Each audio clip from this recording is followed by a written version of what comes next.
Unajua Zamido nilikuwa nimefungia yeye kwenda ng'ambo, kwa sababu alikuwa anakaa hivi, lakini sasa naona amepanga maneno yake, iko amani. Nifungulie aendelee kwenda ng'ambo sasa? Nimfungulie? Unajua Zamido ni kijana wetu, tunampenda, lakini tumekubaliana na sasa naona amepanga maneno yake, iko amani, iko heshima.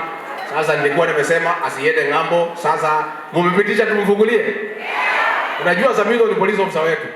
So sasa tutamfungulia aende ng'ambo, aibe huko, aibie wazungu, lakini asiwaambie mambo yetu hapa nyumbani vile tunakaanga. Unajua hatutaki wazungu wajue mambo yetu. Kwa hivyo mimi nimeshukuru sana, waibaji tutakuja kuonana, tutaongea mambo mingi na tumeshukuru sana.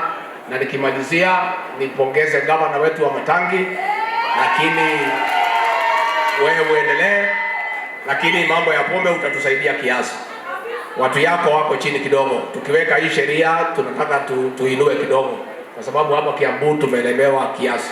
Pia ningetaka nitoe shukrani kwa County Police Commander wa Kiambu. He is doing a good job. Bwana County Commander, please continue. Wewe ng'ang'ana na hii watu, ng'ang'ana na watu ya bangi, ng'ang'ana na watu ya pombe. You and your officers are doing a good job and we are very happy, and you should continue doing the job the way you are doing.